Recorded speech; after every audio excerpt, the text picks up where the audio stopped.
O vento uiva sobre as colinas áridas da Anatólia turca, não apenas movendo a poeira, mas carregando o peso de um silêncio que dura 12 milênios. Imagine um mundo sem cidades, sem escrita, sem a roda e sem a agricultura. Um mundo onde a humanidade é apenas mais uma espécie assustada, amontoada ao redor de fogueiras precárias, olhando para cima com um misto de terror e reverência. Neste cenário de escuridão primordial, algo extraordinário acontece. Um grupo de caçadores-coletores, mãos calejadas pelo sílex e pela caça, decide fazer o impossível. Eles não buscam abrigo nem comida. Eles buscam tocar o infinito.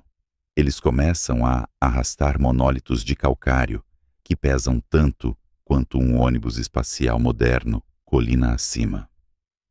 Estamos em Göbekli Tepe, e o que está prestes a ser construído aqui não é apenas um templo, é uma máquina. Uma máquina feita de pedra para calcular os movimentos de uma engrenagem celestial que gira muito acima de suas cabeças.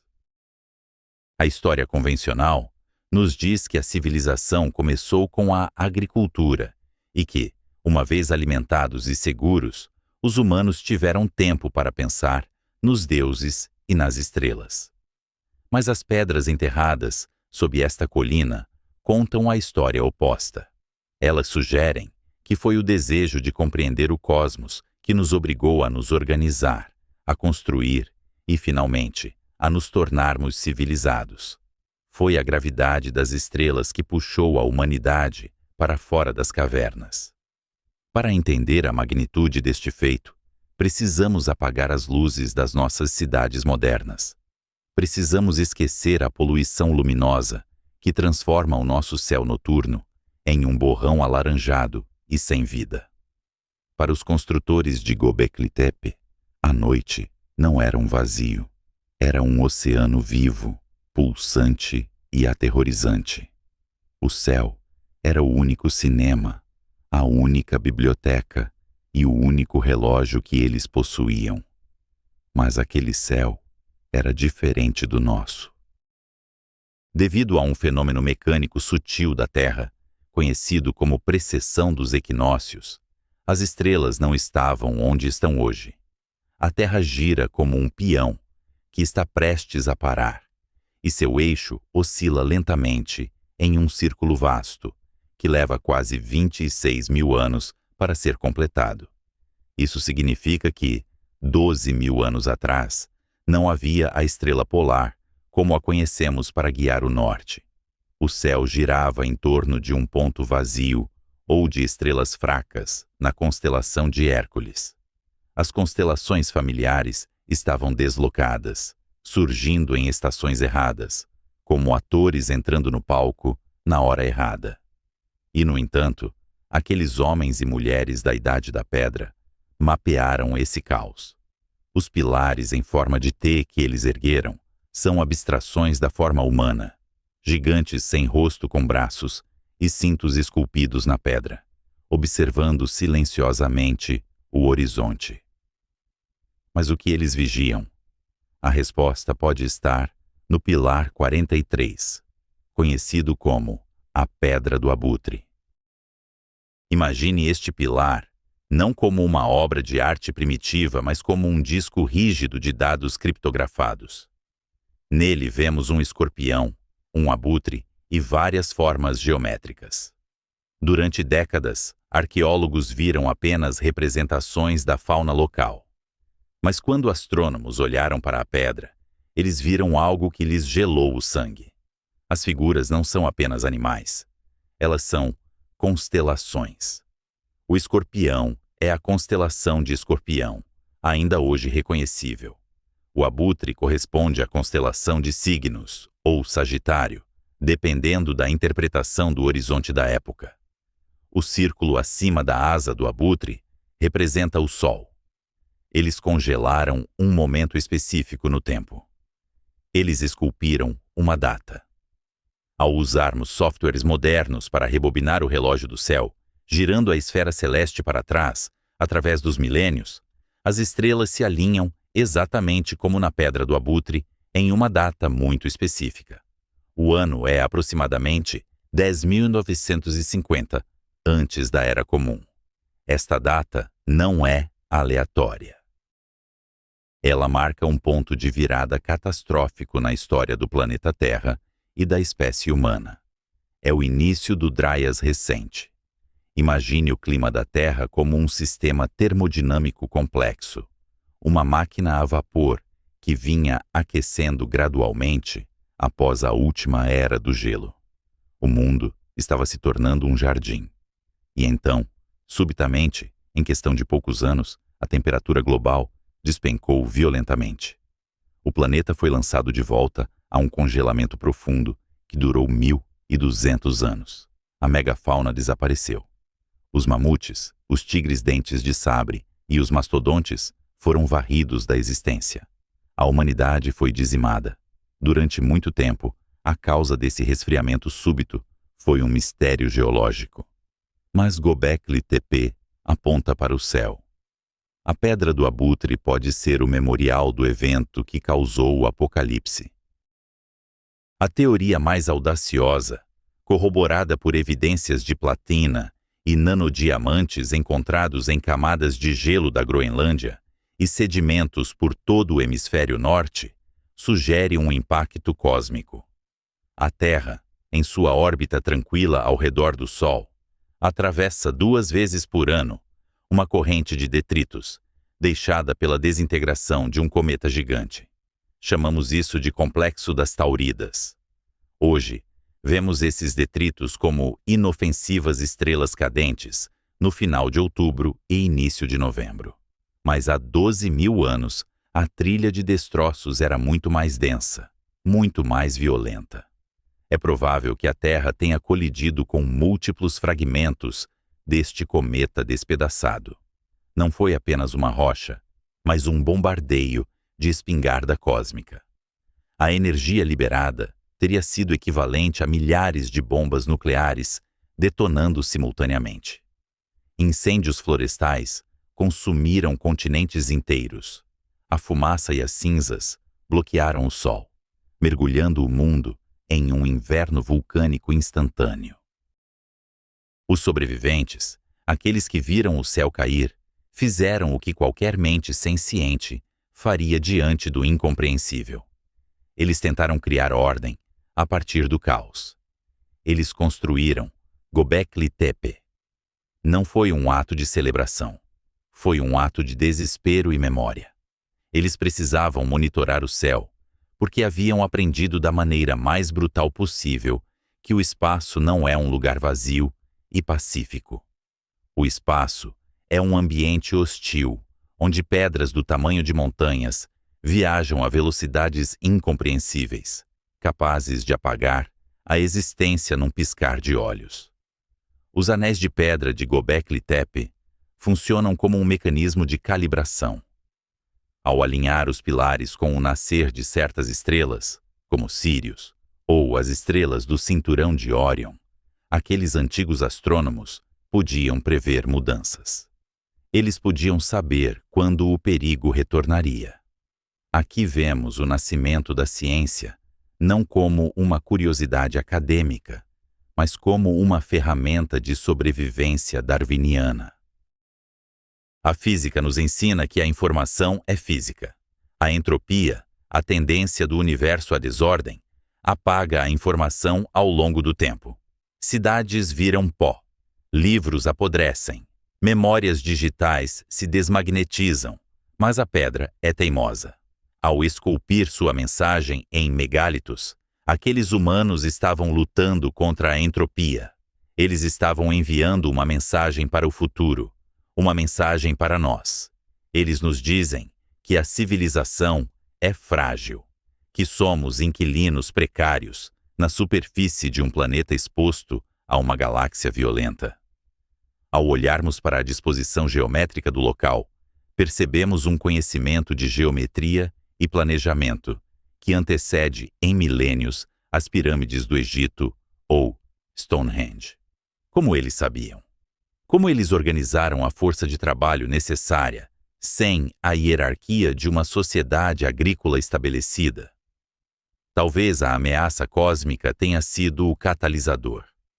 Nada une mais uma espécie do que a percepção de sua própria mortalidade diante de um universo indiferente.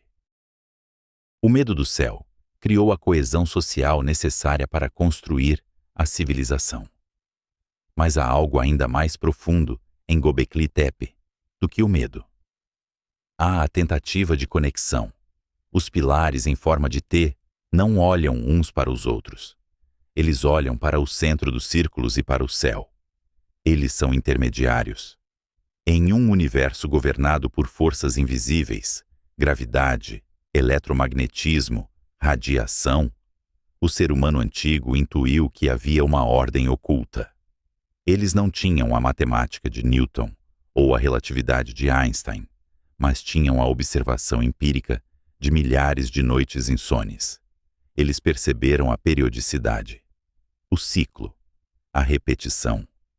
Ao identificar os ciclos celestes, eles descobriram o conceito de tempo profundo. Antes disso, o tempo era apenas o hoje, o ontem e o amanhã. Com a astronomia de Göbekli Tepe, o tempo se esticou em ciclos de precessão de milhares de anos. A mente humana expandiu-se para tentar conter a vastidão do tempo cósmico. Este foi o verdadeiro salto evolutivo. Não foi o polegar opositor ou o andar bípede. Foi o momento em que a mente humana se desvinculou do imediato e tocou a eternidade das estrelas. Eles perceberam que o que acontece em cima determina o que acontece embaixo. Essa premissa, embora mística em sua origem, é a base da astrofísica moderna. Somos feitos de poeira de estrelas, cozinhados em fornos nucleares distantes, e nosso destino está irremediavelmente ligado aos caprichos gravitacionais de corpos celestes que orbitam na escuridão. Enquanto o vento continua a desgastar os relevos de raposas, leões e escorpiões nas pedras de Göbekli Tepe, somos forçados a reavaliar nossa própria arrogância. Nós nos vemos como o ápice da evolução tecnológica, mestres do nosso domínio. Mas aqueles caçadores nômades sabiam algo que nós frequentemente esquecemos. Eles sabiam que a Terra não é um sistema fechado. Eles sabiam que as fronteiras do nosso mundo não terminam na atmosfera, mas se estendem até onde a luz das estrelas consegue alcançar. Göbekli Tepe permanece como um aviso silencioso e uma prova monumental. É a primeira vez que a humanidade olhou para o abismo negro do espaço e, em vez de recuar para a segurança da caverna, decidiu construir uma escada de pedra para tentar compreendê-lo. Mas se este foi o primeiro capítulo da nossa relação com o cosmos, o que aconteceu quando o conhecimento se espalhou? Quando os caçadores se tornaram agricultores e os observatórios de pedra se transformaram nas grandes pirâmides e zigurates? A mensagem das estrelas foi refinada ou corrompida? À medida que deixamos as colinas da Turquia e avançamos no tempo, descobrimos que a obsessão pelo céu não diminuiu. Ela se tornou mais complexa, mais precisa e talvez ainda mais perturbadora. Pois se Göbekli Tepe foi um aviso sobre o passado, as próximas civilizações buscariam nas estrelas não apenas a memória da destruição, mas o mapa para a imortalidade. Será que estamos apenas redescobrindo verdades que foram talhadas em pedra antes mesmo da invenção da escrita? Ou estamos condenados a esquecer os avisos deixados por aqueles que viram o céu queimar? O calor irradia da pedra calcária, enquanto o sol mergulha sob o horizonte do rio Eufrates, tingindo de sangue as águas que nutrem o berço da civilização. No topo do Etemenanque, o grande zigurate que rasga os céus da Babilônia, uma figura solitária não se curva em oração, mas em observação.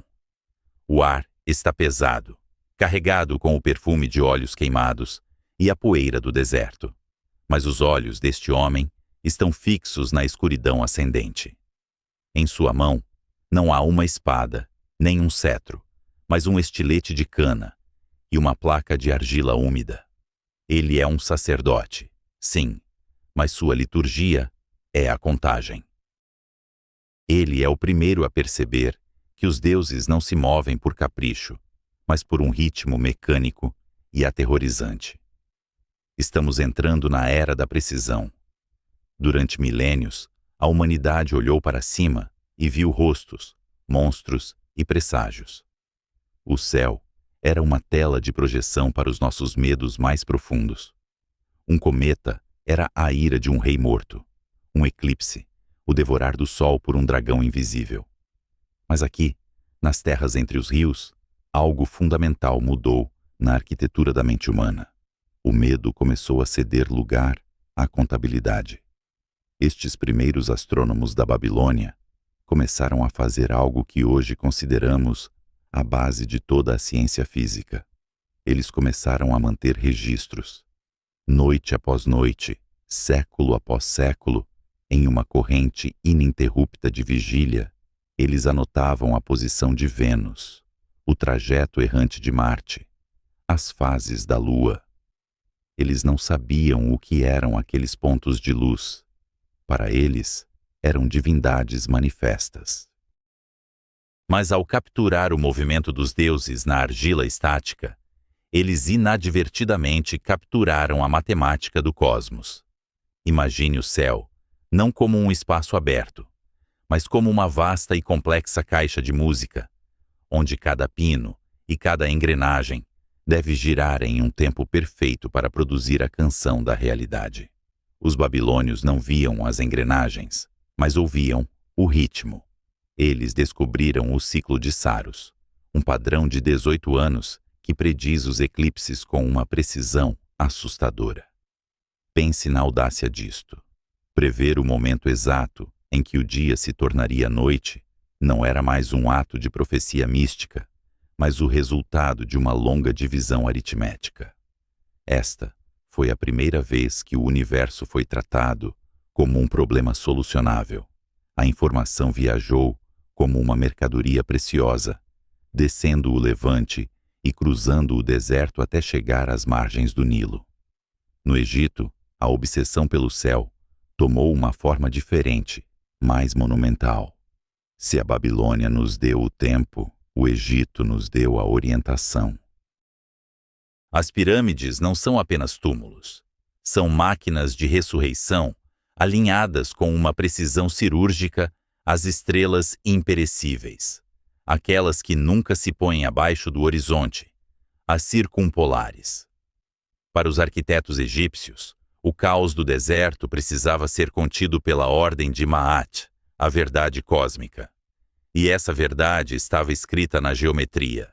Eles esticaram cordas para medir a terra após as inundações do Nilo, criando triângulos retângulos perfeitos muito antes de Pitágoras nascer. Eles entenderam que a linguagem do universo não é falada, é desenhada. Ângulos, linhas, interseções. A física começava a emergir da teologia.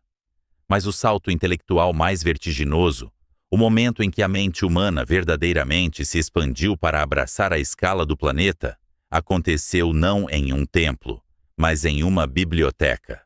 Avançamos no tempo para a cidade de Alexandria, o farol do conhecimento do mundo antigo. O ano é 240 antes da Era Comum. As ruas estão vivas com comerciantes de especiarias, filósofos gregos e mercadores romanos. Mas dentro das grandes paredes da biblioteca, reina o silêncio da poeira e do papiro. Lá encontramos Eratóstenes. Ele não é um explorador de terras distantes. Ele não comanda exércitos. Ele é o bibliotecário-chefe.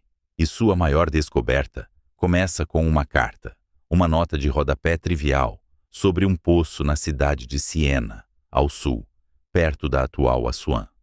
A carta mencionava um fato curioso que teria passado despercebido por uma mente menos preparada. Dizia que, Ao meio-dia do solstício de verão, o sol brilhava diretamente no fundo de um poço profundo em Siena. As colunas dos templos não projetavam sombras. A luz caía absolutamente vertical, como um prumo divino, atingindo o coração da terra sem desvio. Eratóstenes sabia que em Alexandria, no mesmo dia e na mesma hora, as coisas eram diferentes. Ele fincou uma vara, um simples gnomon, no chão da biblioteca e observou. Havia uma sombra. Pequena, mas inegável. Como isso era possível? Se a Terra fosse plana como uma mesa, como muitos intuitivamente acreditavam, os raios do Sol, que viajam paralelos devido à sua imensa distância, deveriam atingir o solo com o mesmo ângulo em todos os lugares. Se não havia sombra em Siena, não deveria haver sombra em Alexandria. A única explicação geométrica era a curvatura. A superfície da Terra precisava estar se curvando entre as duas cidades. Aqui, a mente de Eratóstenes transcende a observação local e visualiza o planeta inteiro como um objeto geométrico suspenso no vácuo. Ele mediu o ângulo daquela sombra em Alexandria: 7 graus e 12 minutos. Ou, na linguagem da geometria pura, 1/50 de um círculo completo. Imagine fatiar uma laranja em 50 gomos iguais. A distância entre Alexandria e Siena representava apenas a casca de um desses gomos. Se ele soubesse a distância física entre as duas cidades, bastaria multiplicar esse número por 50 para obter a circunferência de todo o mundo. Ele pagou bematistas, caminhantes profissionais, treinados para dar passos de tamanho uniforme, para medir a distância através do deserto escaldante. O resultado chegou às suas mãos: 5.000 estádios. A matemática fria e implacável revelou o resultado: 250.000 estádios, 40.000 quilômetros, com uma vara, um poço e a sombra projetada por uma estrela distante. Um homem sentado em uma sala cheia de pergaminhos mediu o tamanho de seu mundo com uma precisão que rivaliza com a tecnologia de satélites moderna. Ele não precisou deixar o chão para ver a Terra do espaço. Ele a viu através da lente da lógica. Este momento marca uma ruptura violenta e irreversível na história do pensamento. É a morte da inocência mitológica. O mundo deixou de ser um mistério insondável, uma planície infinita, governada por monstros nas bordas do mapa, e tornou-se uma esfera finita, calculável, compreensível. Mas essa transição teve um custo. Ao reduzir o mundo a números, ao transformar o céu em geometria, começamos a perder a conexão visceral com o divino. O sacerdote astrônomo, que antes mediava a vontade dos deuses, tornou-se o cientista que decodifica as leis da natureza. O universo tornou-se menos um lar assombrado por espíritos e mais uma máquina vasta e indiferente. A geometria de Eratóstenes revelou que somos habitantes de uma rocha esférica, flutuando em um abismo muito maior do que qualquer mito jamais ousou sugerir.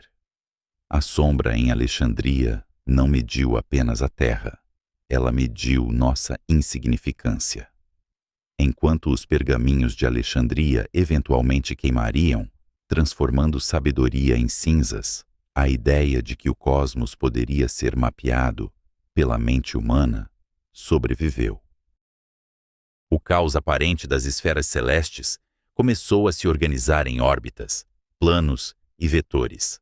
No entanto, mesmo com a Terra medida e o céu catalogado, uma questão permanecia, pulsando no silêncio entre as estrelas. Se este mundo é uma esfera finita e mensurável, o que existe além dela? O que sustenta essa esfera no nada absoluto? A matemática nos deu o como, mas o porquê recuou ainda mais para as sombras, aguardando mentes futuras que ousariam perguntar: não apenas sobre a forma do mundo, mas sobre a força invisível que o mantém unido. A jornada do mito à matemática estava completa, mas a jornada da matemática à física estava apenas começando.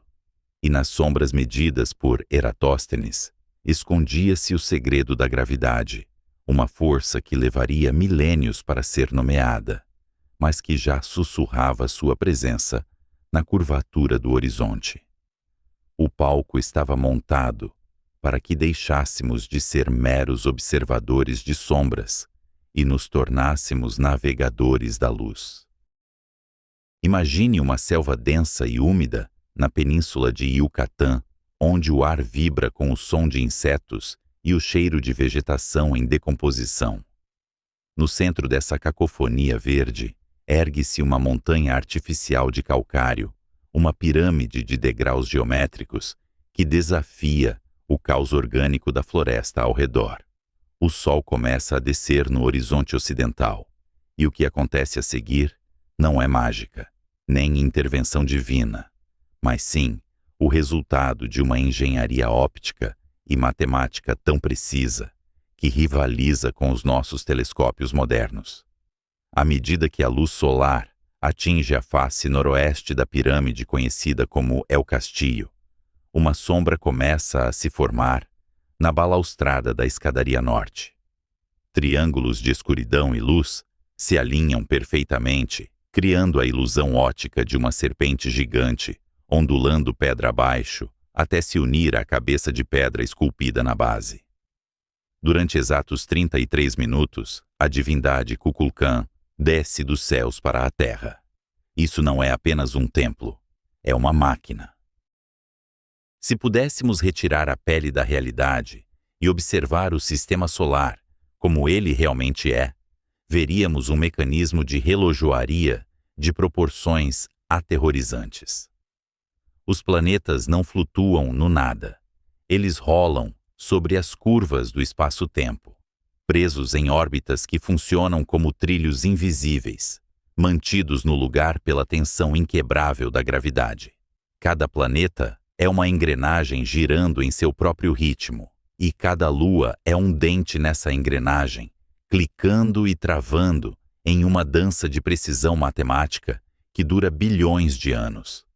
Nossos ancestrais olharam para cima e viram essa grande máquina celeste. Eles perceberam que sua própria existência, suas colheitas, suas vidas e suas mortes estavam à mercê dessas engrenagens cósmicas. E então, tomados por uma ambição que beirava a loucura, decidiram fazer algo impossível. Eles tentaram conectar a Terra a essa máquina. A arquitetura antiga, vista sob essa luz, deixa de ser apenas abrigo ou monumento para se tornar uma extensão física da mecânica celeste. Cidades inteiras foram projetadas como placas de circuito impressas na superfície do planeta, esperando para serem ativadas pela corrente elétrica da luz estelar. Viajemos da umidade da América Central para as planícies varridas pelo vento de Salisbury, na Inglaterra. Stonehenge ergue-se solitário contra um céu cinzento, um círculo de megálitos que pesam tanto quanto manadas inteiras de elefantes. Durante séculos, vimos isso como um local de ritual bruto, mas a verdade é mais fria e calculada. Stonehenge é um computador feito de rocha. Para entender a função dessas pedras, devemos visualizar a Terra como uma plataforma giratória instável.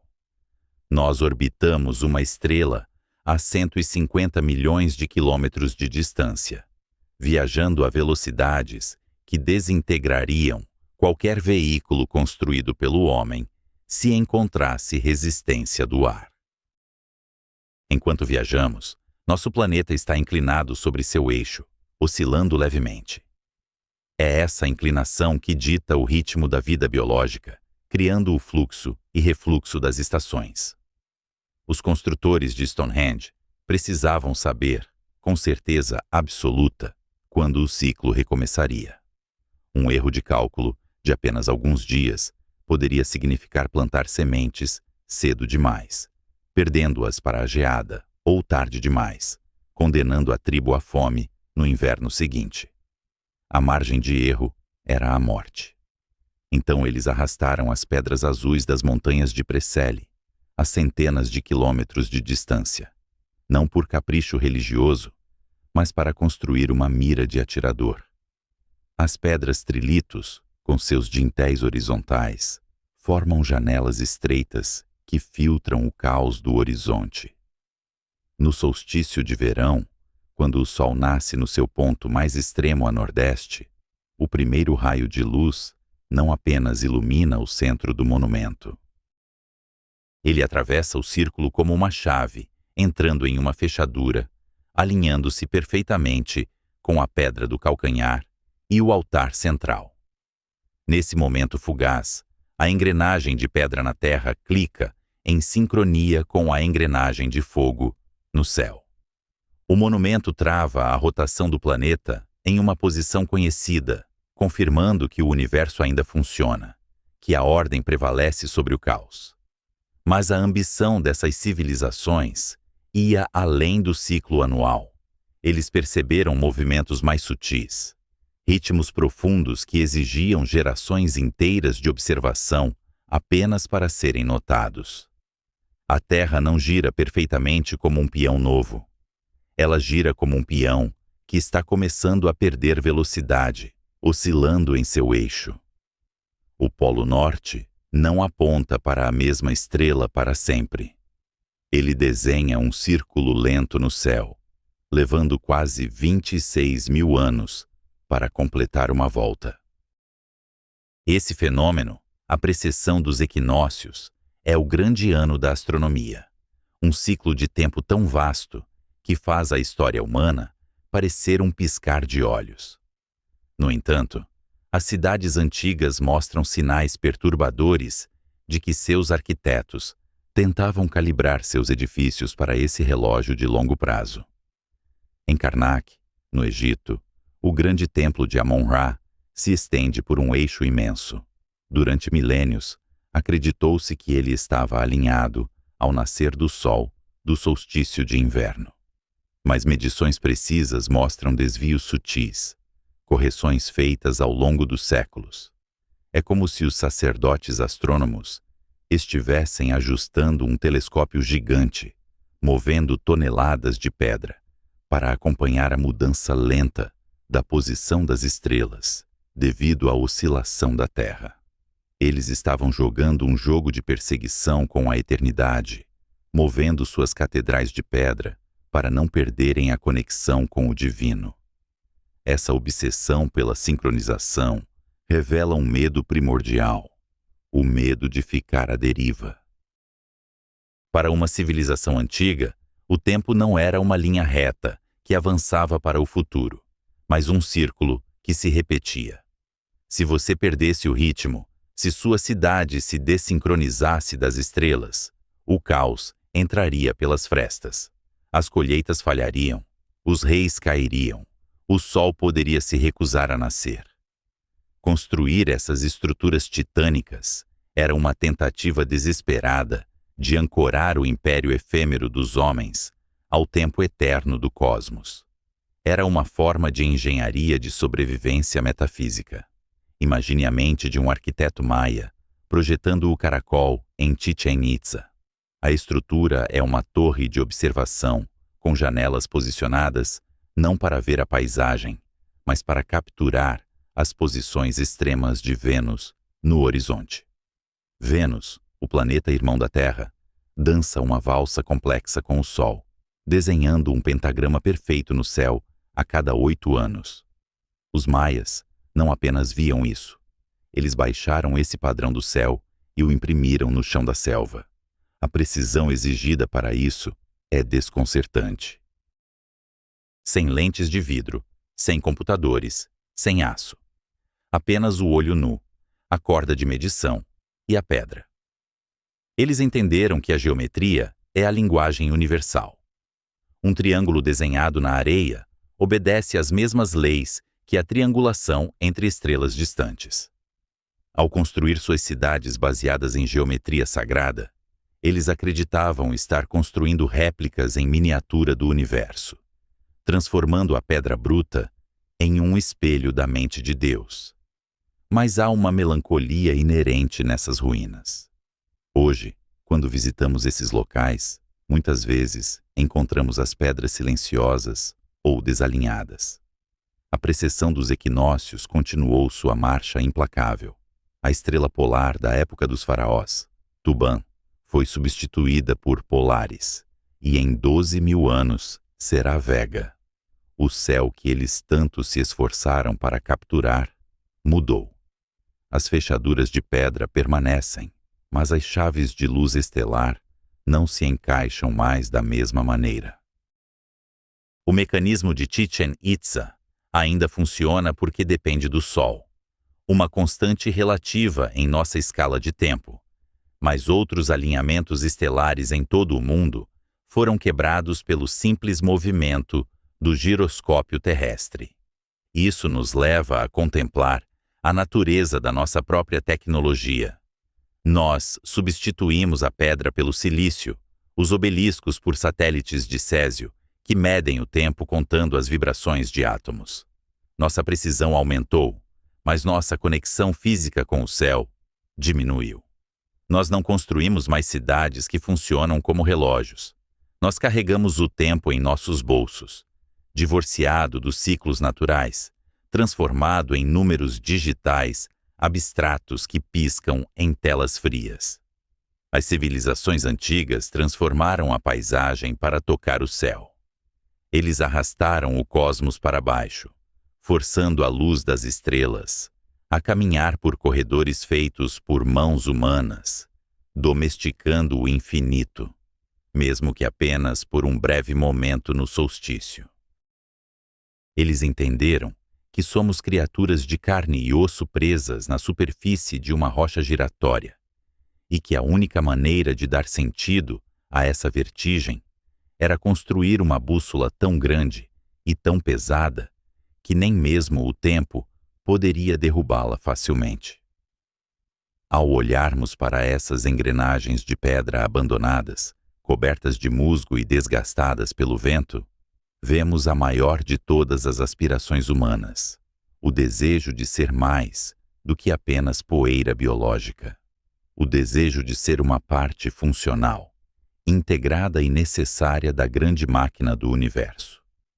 Mas se essas estruturas eram tentativas de comunicação, ou talvez mecanismos de controle destinados a influenciar as forças celestes através de uma espécie de tecnologia simpática, resta a pergunta inquietante sobre o que acontecia quando a máquina parava. O que acontecia com uma civilização quando suas pedras não se alinhavam mais com seus deuses? Será que o colapso dessas sociedades não foi político ou ambiental, mas sim um fracasso cosmológico, um momento terrível em que o relógio parou de bater e o tempo humano se desancorou do tempo divino, deixando-os sozinhos na escuridão de um universo que não respondia mais aos seus chamados de pedra? Durante séculos, a humanidade olhou para cima e viu uma promessa de eternidade. Sob a tutela de Aristóteles e a vigilância da Igreja no Ocidente, o céu era uma abóbada de cristal perfeita, imaculada e, acima de tudo, imutável. As estrelas eram diamantes costurados em um veludo estático, movendo-se com a precisão de um relógio divino que jamais precisaria de reparos. Acreditava-se que a corrupção, a decadência e a morte eram fardos exclusivos da Terra, do reino sublunar, onde reis caíam e impérios ruíam. O céu, no entanto, era o reino da pureza geométrica, onde nada nascia e nada morria. Mas o universo não tem obrigação de conformar-se aos nossos dogmas filosóficos.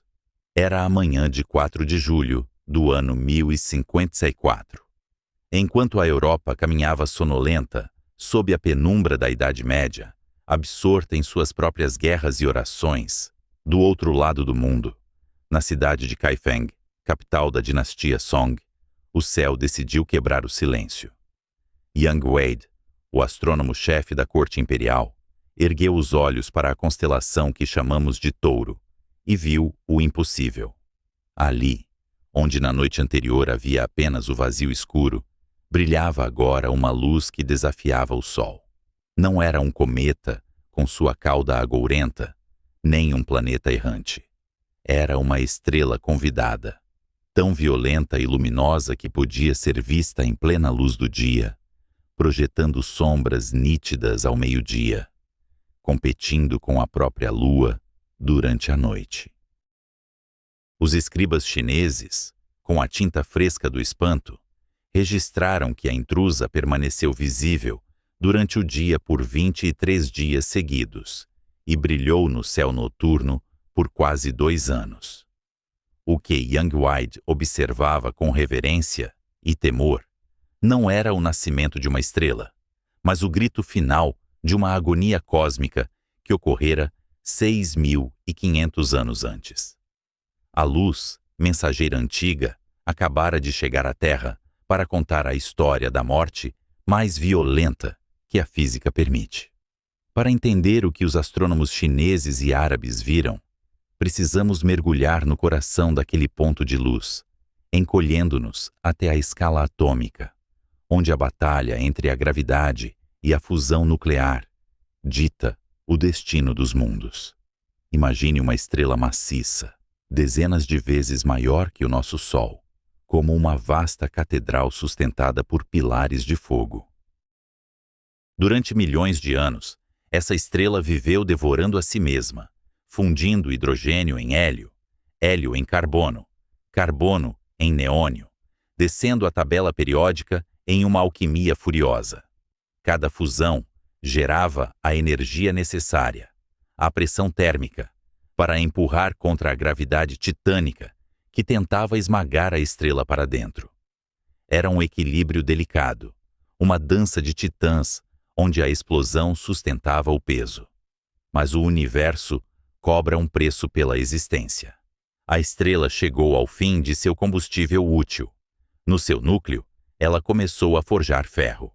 E o ferro é o assassino de estrelas. Fundir ferro não gera energia, consome-a. No momento em que o núcleo se transformou em ferro, a fornalha apagou-se. Os pilares de fogo que sustentavam a catedral cósmica desapareceram instantaneamente. O que se seguiu foi o colapso gravitacional mais catastrófico imaginável. Em uma fração de segundo, o núcleo de ferro, do tamanho da Terra, desabou sobre si mesmo a uma velocidade de 70.000 quilômetros por segundo. A matéria foi espremida com tal violência que os elétrons foram forçados para dentro dos prótons, transmutando-se em nêutrons. A catedral não apenas caiu, ela foi compactada até que o núcleo tivesse a densidade de um núcleo atômico gigante, uma esfera de apenas 20 quilômetros de diâmetro, contendo a massa de sóis inteiros. Quando esse núcleo de nêutrons atingiu a densidade máxima, ele se tornou incompressível, rígido, além da compreensão humana. O restante da estrela, que ainda caía em direção ao centro, colidiu com essa parede impenetrável e ricocheteou. A onda de choque resultante, alimentada por um dilúvio de neutrinos, rasgou a estrela de dentro para fora. Foi essa explosão, essa supernova, que Young Wade viu. Uma detonação com a energia de octilhões de bombas atômicas explodindo simultaneamente. Em segundos, a estrela liberou mais energia do que o nosso Sol liberará em toda a sua vida de 10 bilhões de anos. Enquanto a Europa ignorava o evento, talvez por medo de desafiar a doutrina do céu imutável, ou talvez porque as nuvens do dogma obscureciam mais do que a visão física, os astrônomos do Oriente e possivelmente os povos nativos da América do Norte, que deixaram petroglifos sugestivos no Chaco Canyon, testemunharam a realidade crua. O céu não era perfeito. O céu era um lugar de violência inimaginável, onde deuses estelares morriam e, ao morrer, semeavam o cosmos. Pois na fúria daquela explosão, a estrela não apenas morreu, ela criou. O ouro em nossas joias, o urânio em nossos reatores, o iodo em nosso sangue, todos foram forjados naquele instante de pressão e calor supremos. Somos feitos da cinza nuclear de titãs mortos. A estrela convidada de 1054 foi um lembrete brutal de que a nossa existência biológica está intrinsecamente ligada à morte astrofísica. Hoje, se apontarmos nossos telescópios para aquele mesmo ponto na constelação de Touro, não vemos o vazio. Vemos a nebulosa do Caranguejo, um emaranhado fantasmagórico de filamentos de gás brilhante, expandindo-se a milhares de quilômetros por segundo. Os destroços daquela catástrofe medieval ainda se espalhando pelo espaço interestelar. É uma pintura expressionista, feita de oxigênio, enxofre e ferro, iluminada por uma luz azulada e misteriosa. Mas o verdadeiro monstro reside no centro dessa nuvem. O núcleo da estrela morta sobreviveu. O que restou foi uma estrela de nêutrons, um objeto tão denso que uma colher de chá de sua matéria pesaria tanto quanto o Monte Everest. Se a Terra fosse comprimida à mesma densidade, caberia inteira dentro de um estádio de futebol. A gravidade na superfície desse objeto é tão intensa que o espaço-tempo se curva como um tecido rasgado, e a luz precisa lutar para escapar. E esse cadáver estelar não está quieto. Ele gira. Conservando o momento angular da estrela original gigantesca, agora comprimida em um espaço minúsculo, a estrela de nêutrons gira 30 vezes por segundo. Ela possui um campo magnético trilhões de vezes mais forte que o da Terra. Esse campo age como um canhão eletromagnético, lançando feixes de radiação pelos polos magnéticos da estrela. À medida que ela gira, esses feixes varrem o cosmos como o facho de um farol enlouquecido em uma tempestade noturna. Nós chamamos isso de pulsar. O pulsar do caranguejo é o coração, ainda batendo, daquela explosão de 1054. Ele é um dínamo cósmico, convertendo sua energia rotacional em vento de elétrons e pósitrons que ilumina a nebulosa ao seu redor. É um motor de antimatéria e magnetismo, zumbindo no escuro, indiferente à passagem dos impérios humanos. A descoberta de que o universo é pontuado por tais eventos destruiu para sempre a noção de um cosmos estático. A observação desses fenômenos forçou a humanidade a encarar uma verdade desconfortável. O universo não é um cenário pintado para o nosso benefício. É um oceano dinâmico, evolutivo e perigoso. As civilizações antigas, ao olharem para cima, buscavam ordem. Buscavam a confirmação de que os reis governavam por direito divino, espelhando a ordem imutável das esferas celestes. Mas a estrela convidada trouxe uma mensagem diferente. Ela sussurrou que a estabilidade é uma ilusão, uma ilha temporária em um mar de entropia. A supernova de 1054 não foi um evento isolado. Foi um vislumbre da maquinaria oculta que impulsiona a evolução das galáxias. A morte de estrelas massivas agita o gás interestelar, provocando o colapso de novas nuvens, o nascimento de novas estrelas e novos sistemas planetários. A violência é criativa. O caos é fértil. Sem essas explosões cataclísmicas, o universo seria um lugar estéril, composto apenas de hidrogênio e hélio, sem planetas rochosos, sem química complexa, sem vida para observar e maravilhar-se com sua própria origem. Assim, a conexão entre as civilizações antigas e o espaço profundo torna-se mais íntima e aterrorizante. Eles não estavam apenas observando luzes no céu. Estavam testemunhando os fornos, onde os átomos de seus próprios corpos foram criados. A separação entre a terra e o céu Entre o sagrado e o profano, dissolve-se na física nuclear. Mas se o céu pode mudar tão drasticamente, se uma estrela pode aparecer e desaparecer, o que isso diz sobre a permanência de nossa própria estrela, o Sol? O que isso diz sobre a fragilidade da biosfera que se agarra à crosta deste planeta? Os astrônomos do passado registraram o evento com pincéis e cinzéis, interpretando-o como um presságio para imperadores e nações. Hoje, lemos esses registros como dados científicos, pontos em um gráfico que nos ajudam a entender a vida e a morte estelar. Mas a sensação de pequenez permanece a mesma. Diante da nebulosa do Caranguejo, o observador medieval e o astrofísico moderno compartilham o mesmo silêncio reverente. A lição que desceu dos céus em 1054 foi clara, embora tenha levado séculos para ser totalmente compreendida. Não vivemos em uma caixa de vidro protegida. Vivemos em um campo de tiro, onde a munição é a própria matéria da criação. E enquanto olhamos para os destroços brilhantes daquela explosão milenar, somos forçados a perguntar: quantas outras estrelas convidadas brilharam na pré-história, invisíveis aos registros escritos, mas cujas radiações alteraram o curso da evolução ou o clima da Terra? Quantas vezes o destino da vida foi reescrito, não por reis ou guerras, mas por uma estrela morrendo a milhares de anos-luz de distância? Sob a superfície turbulenta do mar Egeu, onde a luz do sol se dilui em um azul profundo e fantasmagórico, o tempo não flui da mesma maneira que na superfície.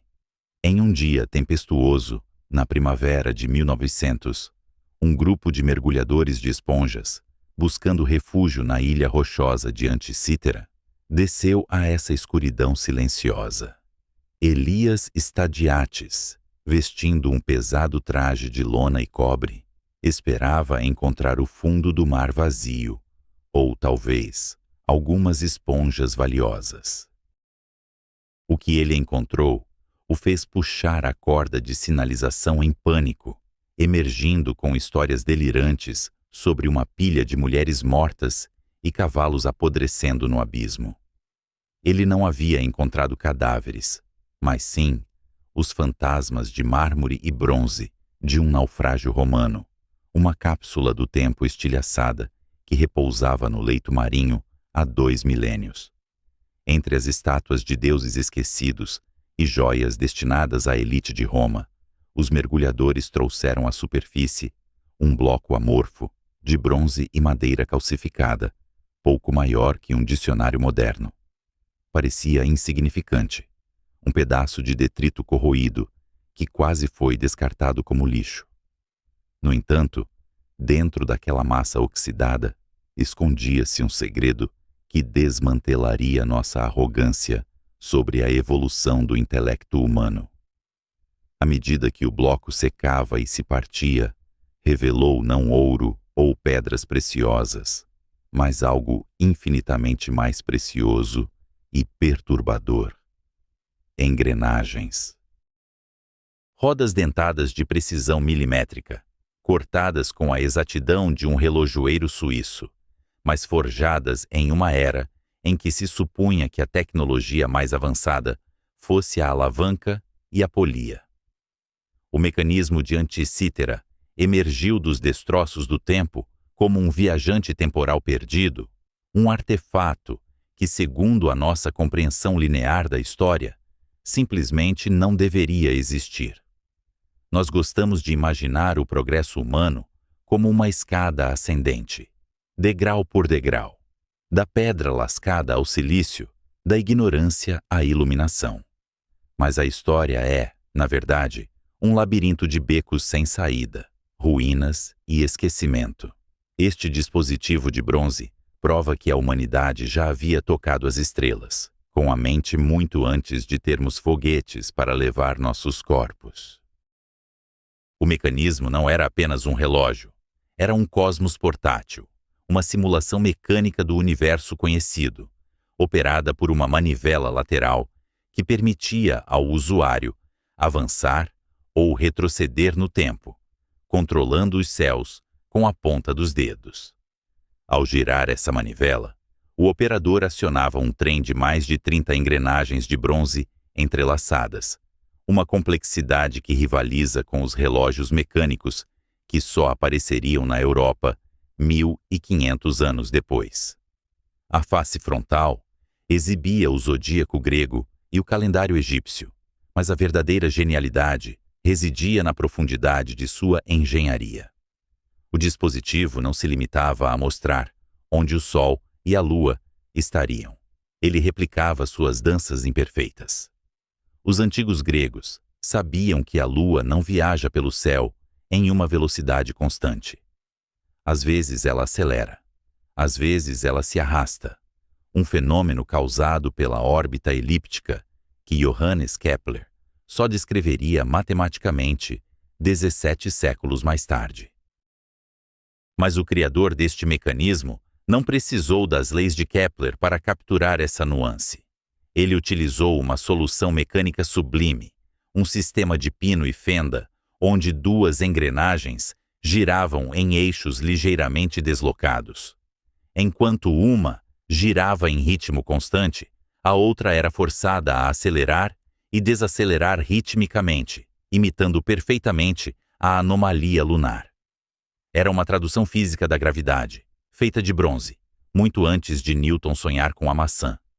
Imagine a mente necessária para conceber tal abstração. Não bastava observar o céu.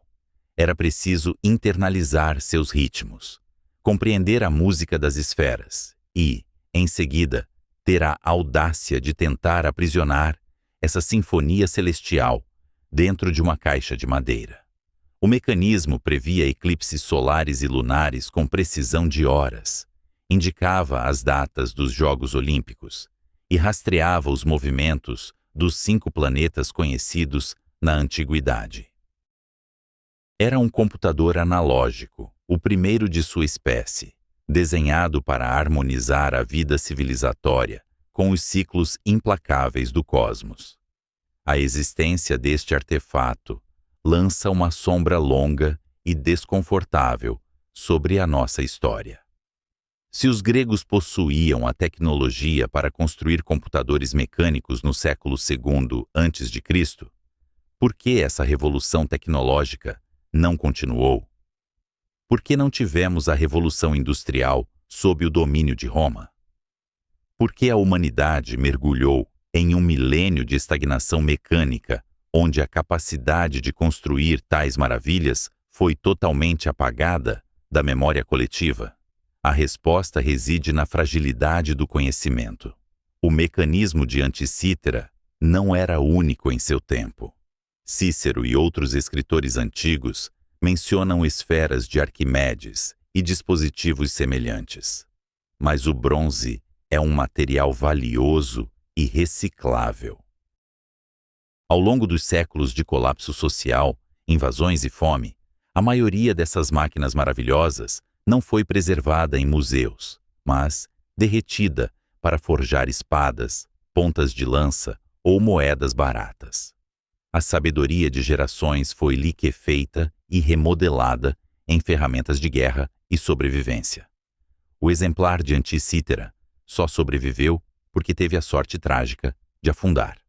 O mar, em sua indiferença fria, foi um curador mais eficaz do que qualquer biblioteca humana. Isso nos obriga a confrontar o conceito de hiatos tecnológicos. A evolução não é garantida. O conhecimento é como uma chama em uma tempestade. Se não for protegida, ela se apaga, e a escuridão que se segue pode durar séculos.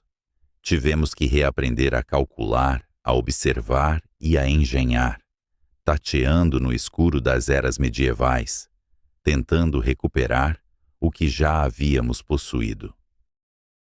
Quantas outras máquinas, quantas outras compreensões profundas do universo foram perdidas, não no fundo do mar, mas no forno do esquecimento. O mecanismo também revela uma conexão filosófica profunda entre aquelas civilizações e o espaço. Para nós, o universo é um lugar vasto e frio, separado de nossa existência diária. Para os antigos construtores desta máquina, o cosmos era uma ordem intrínseca à vida. A política, a agricultura, a guerra e a religião estavam todas amarradas às engrenagens do céu. Ter uma máquina que pudesse prever esses movimentos era possuir uma chave para o destino. Não era magia, era ciência suprema, a fusão final entre a matemática abstrata e a realidade tangível. Ao olharmos para as radiografias modernas que revelam as camadas internas do mecanismo, vemos mais do que dentes de engrenagem.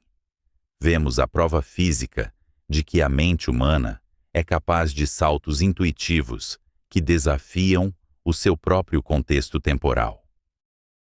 O criador deste objeto olhou para a desordem aparente das estrelas errantes e viu uma máquina. Ele viu ordem, e então, com martelo, lima e fogo, ele construiu um espelho do céu. A sofisticação do mecanismo de Anticítera sugere que a nossa cronologia do progresso científico está fundamentalmente quebrada. Se tal complexidade era possível antes do nascimento de Cristo, o que isso diz sobre as verdadeiras capacidades das civilizações que desapareceram sem deixar destroços metálicos?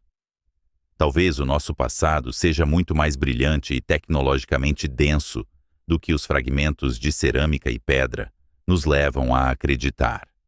Talvez sejamos uma civilização com amnésia, acordando em um mundo cheio de ruínas que não conseguimos mais decifrar. A tragédia não é apenas a perda da máquina, mas a perda da mentalidade que a criou. Durante mais de 1000 anos, a humanidade olhou para o céu sem a ajuda de tais simuladores, dependendo de mitos e suposições, enquanto a prova de que podíamos decodificar o universo jazia a 60 metros de profundidade, coberta por corais e silêncio. O oceano guardou o segredo até que estivéssemos prontos para entendê-lo novamente, ou talvez até que tivéssemos a arrogância suficiente para acreditar que éramos os primeiros a dominar a complexidade mecânica. E assim, o mecanismo de Anticítera permanece como um monumento à impermanência. Ele nos lembra que o avanço tecnológico não é uma força da natureza, inevitável e constante, mas um esforço humano frágil, sujeito a ser perdido nas marés da história. As engrenagens pararam de girar há 2 milênios, travadas pelo sal e pelo tempo, mas a ideia que elas representam continua a ecoar. A ideia de que o universo é compreensível, de que o caos aparente dos céus pode ser capturado, medido e segurado na palma da mão. Se um único naufrágio pode alterar nossa compreensão da história da ciência, o que mais está escondido nos interstícios da terra e do mar? Que outras verdades sobre a nossa conexão ancestral com o cosmos foram esquecidas, aguardando o momento em que a luz de uma lanterna de mergulho ou o pincel de um arqueólogo as traga de volta à consciência? Estamos apenas arranhando a superfície do nosso próprio passado, e cada descoberta sugere que os antigos não estavam apenas olhando para as estrelas. Eles estavam conversando com elas em uma linguagem que nós apenas começamos a reaprender. Imagine um observador silencioso, flutuando 300 quilômetros acima da crosta terrestre. Abaixo dele, o mundo não é mais o mapa de florestas e oceanos que os sumérios ou os maias veneravam, mas uma rede pulsante de luz elétrica, uma teia neural de cidades que nunca dormem. Se os antigos olhavam para cima para encontrar os deuses, nós olhamos para baixo para encontrar a nós mesmos. A atmosfera, essa fina camada azul que separa a vida do vácuo, já não é um limite sagrado, mas um movimentado pátio de manobras. Avançamos o relógio não em milênios, mas em meros segundos cósmicos, chegando ao nosso presente e ao futuro imediato. Aqui, as pirâmides de Gizé e os zigurates de Ur tornam-se pontos minúsculos, ofuscados por novas megaestruturas que não tocam o chão. Elas são feitas de ligas de alumínio, ouro, silício e polímeros avançados, orbitando a exosfera em uma dança perpétua de queda livre. A Estação Espacial Internacional desliza pelo céu noturno como uma estrela artificial, a terceira luz mais brilhante no firmamento. Ela é a nossa grande pirâmide, o nosso Partenon, suspensa não pela força dos escravos ou pela fé, mas pela manipulação precisa da velocidade orbital. É uma catedral de ciência pressurizada, um habitat onde a humanidade aprendeu a viver sem o abraço da Terra. No entanto, ao contrário das pedras de Baalbek, que permanecem imóveis por éons, esta estrutura é frágil. Ela luta constantemente contra o arrasto atmosférico, as tênues garras de gases residuais na termosfera, que, como mãos invisíveis, tentam puxá-la de volta para o fogo da reentrada. Sem a injeção constante de energia, sem os propulsores que a empurram periodicamente para cima, a nossa maior conquista cairia. Esta é a primeira lição da arqueologia do futuro. As nossas criações exigem manutenção ativa. Os monólitos de pedra exigiam apenas que a geologia fosse gentil. As nossas máquinas exigem que a civilização nunca falhe. Ao redor deste laboratório flutuante, um anel crescente começa a sufocar o planeta. Não é um anel de gelo e poeira como o de Saturno, majestoso e natural, mas um halo de detritos manufaturados, parafusos soltos, estágios de foguetes exauridos, satélites mortos que giram como fantasmas em um carrossel de metal. Cada fragmento viaja a velocidades hipersônicas, transformando-se em projéteis cinéticos, capazes de rasgar o aço como se fosse papel de seda. Os cientistas chamam a este fenômeno de cascata de colisão, um cenário onde cada impacto gera mais estilhaços, criando uma reação em cadeia que poderia, em teoria, aprisionar a humanidade na superfície da Terra sob uma mortalha de balas de alta velocidade. Este é o nosso legado fóssil no espaço. Daqui a 10.000 anos, se uma inteligência alienígena ou uma futura civilização humana examinar a órbita da Terra, não encontrará templos. Encontrará uma camada sedimentar de titânio e cerâmica flutuando no vácuo, um testamento de uma espécie que alcançou as estrelas e deixou o seu lixo à porta de casa. Mas a verdadeira ironia não reside no metal que deixamos orbitar, mas na memória que tentamos preservar. Os egípcios gravaram os seus nomes em granito e diorito, as rochas mais duras que puderam encontrar, apostando na eternidade física. Nós, em nossa arrogância tecnológica, apostamos na fluidez. Transferimos a soma de todo o conhecimento humano, desde a poesia de Homero até aos mapas do genoma, para o reino digital. Construímos a nossa biblioteca de Alexandria não em pergaminhos, mas em nuvens de elétrons e domínios magnéticos microscópicos. Acreditamos que, ao digitalizar a existência, a tornamos imortal. Mas a física conta uma história diferente, uma história de entropia implacável. Considere a natureza de um disco rígido ou de um servidor de estado sólido. A informação é armazenada orientando minúsculos domínios magnéticos ou aprisionando elétrons em portas flutuantes de transistores. É um estado de ordem imposta sobre o caos natural da matéria. A termodinâmica dita que o universo tende à desordem. Com o tempo, os campos magnéticos enfraquecem, os elétrons escapam através do tunelamento quântico, as cargas dissipam-se. O que chamamos de dados corrompidos é, na verdade, o universo a reivindicar o seu estado natural de equilíbrio. Para manter a nossa memória viva, precisamos de um fluxo ininterrupto de eletricidade. Precisamos de copiar, recopiar migrar e verificar constantemente os dados. A nossa história não está gravada. Ela está a ser constantemente sussurrada de uma máquina para outra para não desaparecer.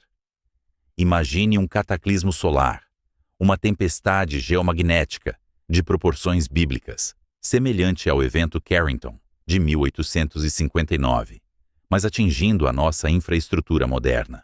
As correntes induzidas fritariam transformadores, derreteriam redes elétricas e apagariam os servidores. Num piscar de olhos, a nuvem evaporaria. As fotografias de gerações, os registros financeiros, a literatura científica, tudo o que define a nossa era moderna, desapareceria num silêncio estático. O que restaria? Quando as luzes se apagam e as ventoinhas de refrigeração param, o silício torna-se apenas areia purificada. O plástico dos nossos dispositivos torna-se quebradiço e desfaz-se sob a luz ultravioleta. O aço das nossas cidades corrói-se, o vidro estilhaça-se, e lá, no meio das ruínas cobertas de vegetação de um futuro distante, as lajes de pedra de Göbekli Tepe ainda estarão de pé. As inscrições nas paredes de Karnak ainda serão legíveis. As tábuas de argila da Suméria, cozidas ao sol e endurecidas pelo fogo, ainda contaram quantas cabras foram vendidas no mercado há 6.000 anos. Há um paradoxo cruel na nossa evolução. Quanto mais avançada a civilização, mais efêmera é a sua pegada física. Uma cultura da Idade da Pedra deixa machados de sílex que duram 1 milhão de anos.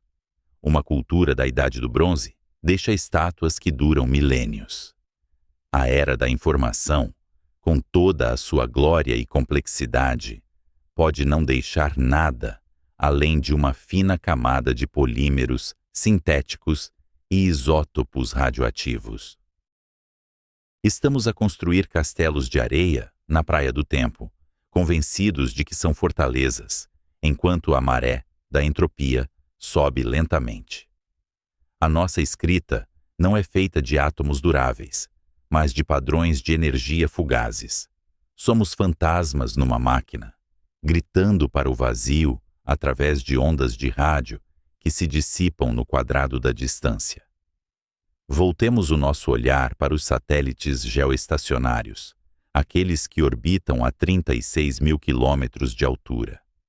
Eles estão longe o suficiente para evitar o arrasto da atmosfera.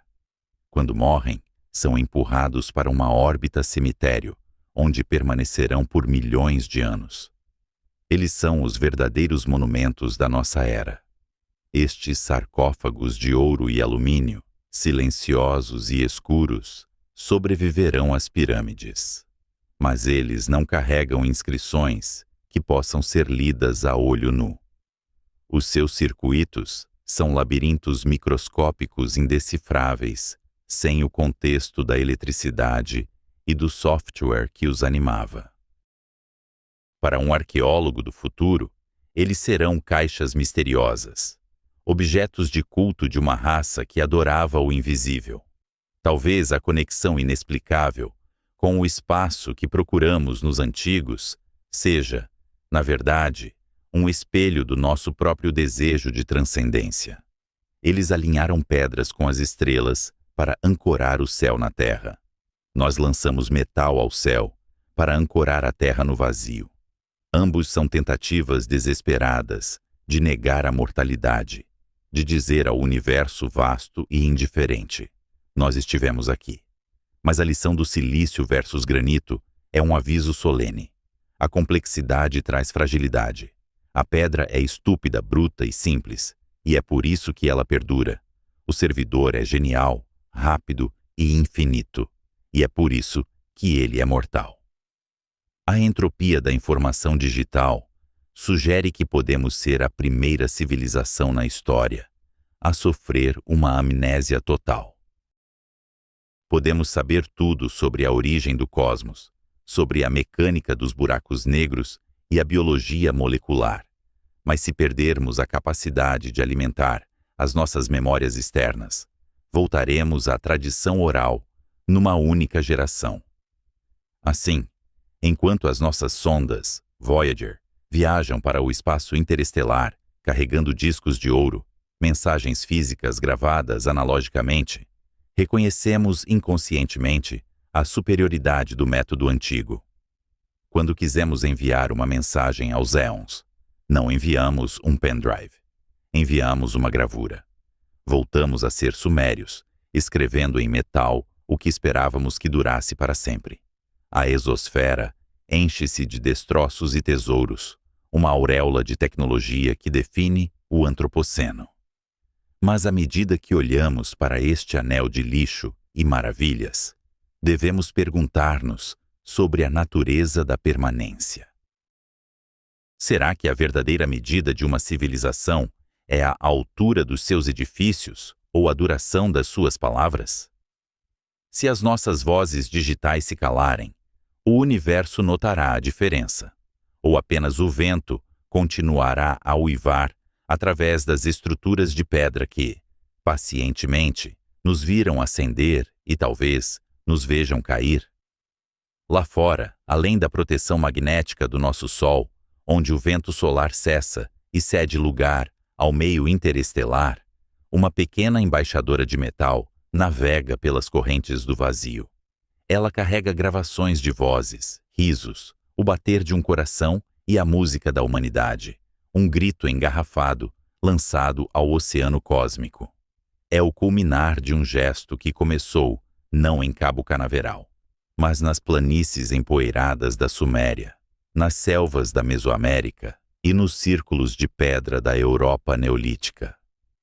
A Voyager é apenas a pedra mais recente lançada por uma mão humana que, tremendo de frio e admiração, tentou tocar a face de Deus. Durante milênios, interpretamos mal a obsessão dos nossos antepassados. Olhamos para os zigurates, para as pirâmides alinhadas com o cinturão de Órion e para os templos solares, e vimos apenas religião. Vimos o medo da escuridão e a necessidade de apaziguar divindades caprichosas que controlavam a chuva e a colheita. Mas essa é uma visão simplista, uma leitura superficial de um texto muito mais profundo e visceral. A angústia que impulsionou a construção de Göbekli Tepe é a mesma que impulsiona a construção do grande colisor de hadrões. É a suspeita aterrorizante e magnífica de que não pertencemos inteiramente a este solo.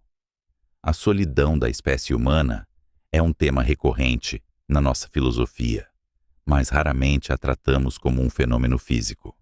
No entanto, o isolamento é mensurável.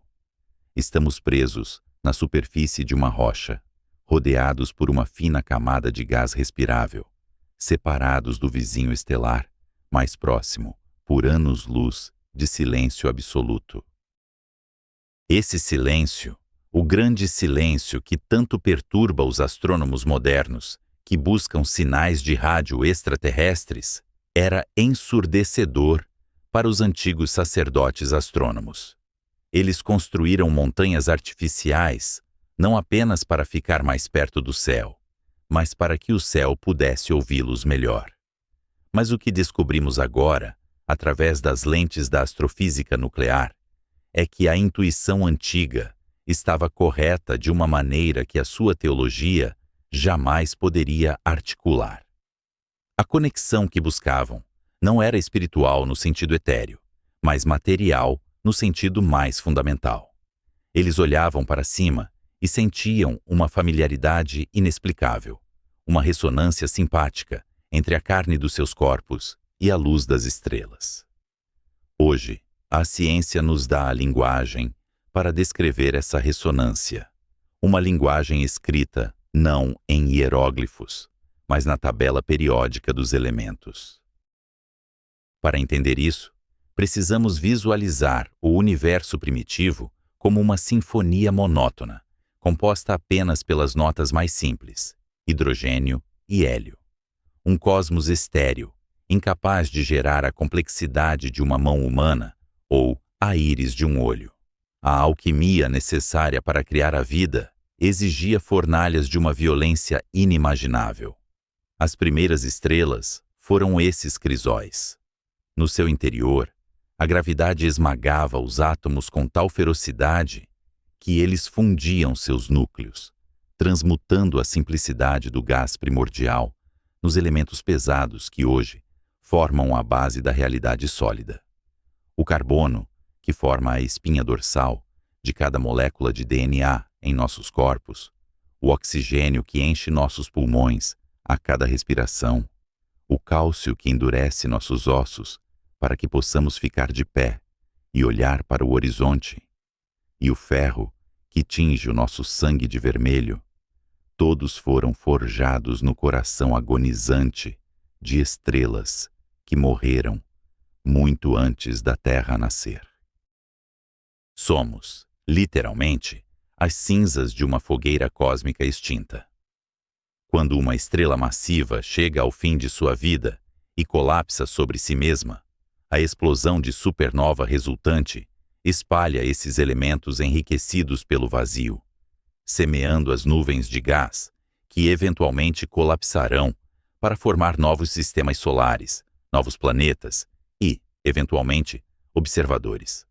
Aqui reside o segredo que as civilizações antigas intuíam, mas não podiam nomear: a adoração ao Sol, a fixação por Sírius, a reverência pelas Pleiades.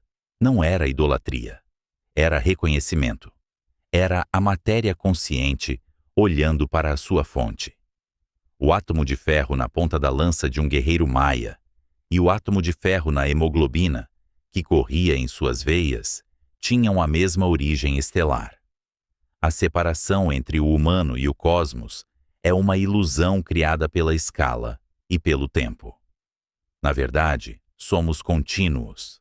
Essa perspectiva altera fundamentalmente a nossa compreensão da história humana. A evolução das civilizações deixa de ser apenas uma luta pela sobrevivência e torna-se o processo pelo qual o universo desenvolve a capacidade de pensar sobre si mesmo. Durante bilhões de anos, o cosmos expandiu-se na escuridão, obedecendo cegamente às leis da termodinâmica, criando galáxias e buracos negros num balé mecânico e inconsciente. Mas então, num pequeno planeta azul, a matéria organizou-se de tal forma que pôde abrir os olhos e maravilhar-se.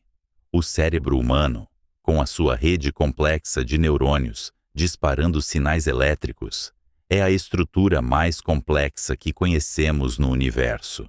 É o espelho que o cosmos construiu para se ver. Quando Eratóstenes mediu a circunferência da Terra com uma vara e uma sombra, era o universo medindo a si mesmo.